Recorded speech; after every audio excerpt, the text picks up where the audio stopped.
नमस्कार আমি মধুমন্তী।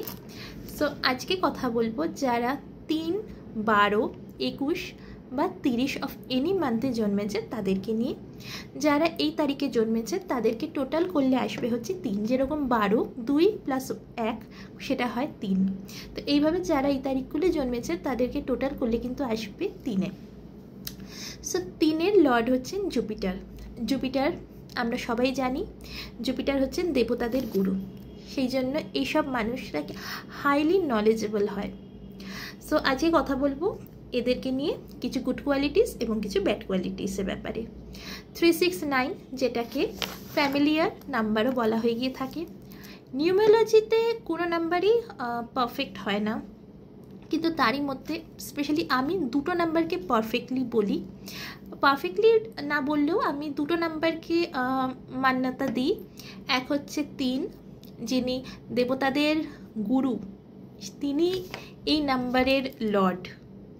আরেকটা হচ্ছে 9, যেটা আলটিমেট পাওয়ার, 1 থেকে 8 সব পাওয়ারকে নিয়ে তৈরি হয় 9। সো আজকে তো 9 নিয়ে কথা বলছি না, আজকে কথা বলবো 3 নিয়ে। সো এইসব মানুষের যেটা বললাম গুড কোয়ালিটিস এবং ব্যাড কোয়ালিটিস নিয়ে আজকের মূলত ডিসকাশন। সো এইসব মানুষের গুড কোয়ালিটিস কী? এরা হাইলি নলেজেবল হয়। অন্যায়ের আগে এরা মাথা নত করে না, এরা মাথা নত করতে জানে না। খুব ভালো গুড কমিউনিকেটার হয়, এদের কমিউনিকেশান স্কিলস খুব ভালো। এরা যেখানে যেটা অন্যায় সেটা এরা ডিরেক্টলি বলে দেয়। এরা বলার আগে ভাবে না যে এইটা আমি বলবো বা কিছু। এদের একটাই জিনিস, যেটা অন্যায় জিনিসকে এরা একদম সহ্য করতে পারে না, সহ্যের বাইরে চলে যায়। এরা খুব ভালো মোটিভেটার হয়, গুড কমিউনিকেশন স্কিলস। তো যেটা আমরা 1-এর মধ্যে দেখেছিলাম যে ইগো, প্রচণ্ড পরিমাণে ইগো ডমিনেটিং জিনিসটা রয়েছে। অনেককে সময় 3কে বলা হয়ে গিয়ে থাকে, এই নাম্বারে যারা জন্মায় তাদেরকে বলা হয় এরা প্রচণ্ড পরিমাণে ডমিনেটিং, কিন্তু অ্যাকচুয়ালি সেটা নয়। যেটা 1-এর মধ্যে রয়েছে যে প্রচণ্ড পরিমাণে তারা ডমিনেটিং হয়, কিন্তু 3-এর মধ্যে সেটা নেই। কেন 3-এর মধ্যে নেই? কারণ 1 কি বলে? 1 বলে হচ্ছে আমি যেটা বলেছি সেটাই ঠিক, সেটা ঠিক হোক বা ভুল হোক সেটা সে দেখতে চায় না। সে বলে আমি যেটা বলেছি সেটাই ঠিক হবে। এবং যারা 3 তারিখে জন্মায় তারা যেটা ঠিক সেটাই শুধু তারা বলে ঠিক। তারা কখনোই অবাস্তবকে কখনো বলবে না যে না এইটাই ঠিক। আলটিমেটলি একটু যদি ভাবনা চিন্তা করে দেখা যায় তাহলে কিন্তু যারা 3-এর যেসব মানুষরা তারা যেটা বলে আলটিমেটলি সেটাই কিন্তু ঠিকই হয়। তো অনেক সময় মানুষ সেটা বুঝতে পারে না বলে এদেরকে খুব খারাপ ভাবে যে এরা ডিক্টেটরের মতন বিহেভিয়ার করছে, কিন্তু অ্যাকচুয়ালি কিন্তু তা নয়। এরা ঠিক যেটা ঠিক সেটাই বলতে চায়, এবং অনেক সময় এই ঠিকটাকে বলতে গিয়ে কিন্তু তারা সমস্যাতেও পড়ে অনেক সময়। কারণ এইসব মানুষরা মিথ্যে কথা বলা একদম পছন্দ করে না, সহ্য করতে পারে না। যেটা ভুল সেটা ভুল, এবং সেটা ডিরেক্ট মুখের ওপর বলে দেয়। এবং এই মানুষগুলো এত ভালো নলেজ এরা রাখে, এত ভালো নলেজ অর্জন করে যে এরা যে কাজটাই করে সেটাতেই এরা সাকসেস লাভ করে। এরা অন্য মানুষকে কিন্তু খুব ভালো মোটিভেট করতে পারে। এরা যেরকম 1 কি করে, 1-এর মধ্যে লিডারশিপ কোয়ালিটি আছে, 3-এর মধ্যেও লিডারশিপ কোয়ালিটি আছে। ডিফারেন্স 1 নিজে সেই কাজটা করে দেখিয়ে দেয় যে আমি করতে পেরেছি তুমিও করতে পারবে। এবং 3 কি করে, 3 অন্য মানুষকে মোটিভেট করে এই কাজটা করার জন্য। 3 বলে অন্যের উপর ডিপেন্ড হয়ে থেকো না, নিজে স্বাধীন হও, নিজে করো, কেন নিজে করতে পারবে না। তো চলো এবার একটু কিছু নেগেটিভ কোয়ালিটিও জানা যাক। কারণ এরা সবসময় সত্যি কথা বলে, সম্পর্কে সব জায়গাতে সবসময় সব সত্যি কথা চলে না, যার জন্য এদের ফ্যামিলি লাইফ, পার্সোনাল লাইফ, রিলেশনশিপে কিন্তু এদের প্রবলেম সবসময় থেকেই থাকে। কারণ এরা অন্যায়ের আগে মাথা নত করতে পারে না, মাথা নত করতে শেখেনি এরা, সেই জন্য সবসময় এদের প্রবলেম হয়েই থাকে। কারণ ফ্যামিলি হোক কি লাইফ পার্টনার হোক, কখনো না কখনো এদের মনেই হয় যে এরকম ডিক্টেটরের মতন বিহেভিয়ার কেন করছে, একটা ছোট্ট জিনিসকে তিলকে তাল কেন বানাচ্ছে। কিন্তু তারা এটা বোঝে না যে অন্যায়, মিথ্যে এইগুলো 3 নম্বর মানুষদের একদমই পোষায় না, একদমই তারা ধারের কাছে যেতে পারে না।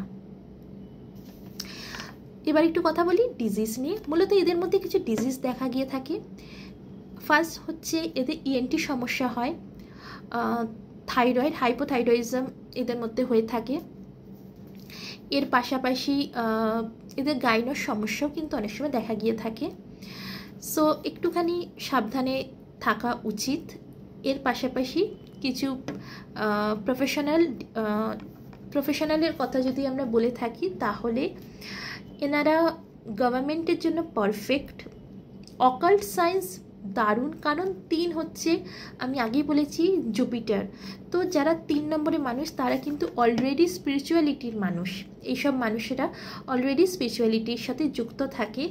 তো তারা যদি অকাল্ট সায়েন্সে আসে, তারা অকাল্ট সায়েন্সে এলে দারুণ তারা নাম করবে। দারুণ মানে তারা একটা আলাদা একটা জায়গায় যাবে। এবং আমি স্পেশালি বলবো যারা 3 তারিখে জন্মে তাদের অকাল্ট সায়েন্সেই আসা উচিত। এর পাশাপাশি তারা ডক্টর হয়ে থাকেন। মূলত দেখা গিয়ে থাকে যেসব ডক্টর, সার্জেন যারা এসব হয় বা নার্স হয়, হিলিং প্রফেশনের সঙ্গে যারা যুক্ত থাকে, সেটা এনার্জি হিলার হতে পারে, ট্যারো রিডার হতে পারে, এরা 3 তারিখ, 9 তারিখ, 5 তারিখে মূলত এরা জন্মে থাকে। একটু দেখা গেলে আমরা দেখতে পাবো যে এরা কিন্তু 3, 9 এবং 5-এ এরা জন্মায়। আর হ্যাঁ, 1 তারিখেও কিন্তু 1 তারিখে যারা জন্মায় তারা খুব একটা অকাল্ট সায়েন্সে আসে না, তারা ডক্টর এই লাইনটা বেশি তারা চুজ করে থাকে। তো যারা 3 তারিখে জন্মায় তারা ডক্টরও কিন্তু খুব ইজিলি হতে পারে এবং তাদের প্যাশন থাকে এই লাইনগুলোর দিকে। এবং অনেক সময় দেখা গিয়ে থাকে, অনেক সময় এরা ডক্টর না হতে পারলে কিন্তু ডক্টর মানে হসপিটালে রিসেপশনিস্ট এসব কাজও কিন্তু এরা করে থাকে। কারণ কি তাদের পুরো ফোকাস কিন্তু এই লাইনের দিকেই থাকে। এবং আমি আবারও বলছি, এইসব যারা 3 তারিখে জন্মায় তারা কিন্তু অকাল্ট সায়েন্সের জন্য একদম পারফেক্ট। এরা খুব আধ্যাত্মিক জগতের মানুষ হয়, কারণ এদের তো লর্ডই হচ্ছে জুপিটার দেবতাদের যিনি গুরু। তাহলে অবশ্যই এরা আধ্যাত্মিক জগতের সাথে যুক্ত থাকে এবং আধ্যাত্মিক জগৎ এদের খুব ভালোও লাগে। তবে একটুখানি এনাদেরও বোঝা উচিত যে সব জায়গায় সবসময় সব সত্যি কথা চলে না। সব সত্যি কথা বললে অনেক সময় অনেক কিছু প্রবলেম আসে এবং অফকোর্স রিলেশনশিপে তো দারুণ প্রবলেম আসে। যার জন্য এইসব মানুষের রিলেশনশিপ কিন্তু খুবই প্রবলেমেটিক হয়, ড্রামাটিক হয়, অনেক সাফার করতে হয় এইসব মানুষের। তাই জন্য সত্যি কথা বলো, বাট একটুখানি দেখে শুনে বুঝে বলো। এমন সত্যি কথা বলো না যেখানে মানুষ তোমার থেকে দূরে চলে যাবে। আমি তোমায় খুব ভালোভাবে জানি, আমি বুঝি। তুমি যে সত্যি কথাটা বলো সেটা মানুষের ভালোর জন্য বলো, মঙ্গলের জন্য বলো, কল্যাণের জন্য বলো। কেন অন্যায় সঙ্গ দেবা? তুমি একদম প্রশ্রয় দাও না এই জিনিসগুলোকে। কিন্তু সবাই এই জিনিসগুলোকে কিন্তু বুঝবে না, সবাই তোমায় বুঝবে না। সবাই ভাববে তুমি একটা ডিক্টেটর, তুমি সব সময় যেন কিরকম একটা অদ্ভুত টাইপের বিহেভিয়ার করো, তোমার মধ্যে প্রচণ্ড অ্যারোগেন্স আছে, তুমি খুব রুড। কিন্তু না, তুমি রুডও নাও, তুমি অ্যারোগেন্সও নাও, কিন্তু সেটা আমরা বুঝবো, তোমার মানুষটি কিন্তু বুঝবে না। সেই জন্য একটুখানি বুঝে শুনে রিলেশনশিপ নিয়ে চলো। আর হ্যাঁ, তোমাদের ক্যারিয়ারে কিন্তু তোমরা দারুণ সাকসেস পাও। তোমাদের একটু হার্ডওয়ার্ক করতে হয় এবং এইসব মানুষদের কথা এত ভালো। এইসব মানুষরা খুব মিশুকে হয়। মূলত এইসব মানুষরা এত মিশুকে হয় যে খুব ইজিলি মানুষ এদের প্রতি অ্যাট্রাক্ট হয়ে যায়। খুব প্র্যাকটিক্যাল হয়, এরা যে ডিসিশনটা নেয় না খুব প্র্যাকটিক্যালি নেয়। এবং এরা মানুষের সাথে ঠিক ততটুকুনি কথা বলবে যতটুকুনি দরকার। এনারা খুব একটা মানুষের সাথে ওই খামখেয়ালিপনা, বেশি হ্যাঁহি করা পছন্দ করে না। যতটা দরকার, যতটা কাজ, ততটাই কথা বলো, তার বাইরে বলো না। এবং আমি বলবো তোমরা এইসব মানুষ যারা তোমরা আছো, ডেফিনেটলি এটাই ভালো, এটাই তোমরা করো। এবং এইসব মানুষরা যারা এই তারিখে জন্মে থাকে তাদেরকে দেখা গিয়ে থাকে যে তারা ফ্যামিলির সাথে খুব অ্যাটাচড হয়, যেটাও কিন্তু একটা বড় কারণ হয়ে গিয়ে দাঁড়ায় আফটার ম্যারিড এটা কিন্তু একটা খুব বড় কারণ হয়। সেটা ছেলে হতে পারে অথবা কোনো মেয়েও হতে পারে। যারা মেয়েরা এই তারিখে জন্মায় তো তারা ডেফিনেটলি আফটার ম্যারিড বাবা মায়ের দিকে টানটা তাদের বেশি থাকে, এবং যারা ছেলে হয় তারাও কিন্তু আফটার ম্যারিড বাবা মায়ের দিকে টানটাই বেশি থাকে। কোনো রকম ডিসিশন নিলে আগে কিন্তু ফ্যামিলিকে তারা আগে রাখে। মেয়ে হলে ডেফিনেটলি তাদের বাপের বাড়ির দিকটাকে আগে রেখে তারপর তারা কিন্তু ডিসিশানটা নেয়। তো এই ছিল আজকের ভিডিও। আমি এরপরে নিয়ে আসবো 4। ততক্ষণে ভালো থাকো, সুস্থ থাকো, নিজের খেয়াল রাখো। নমস্কার।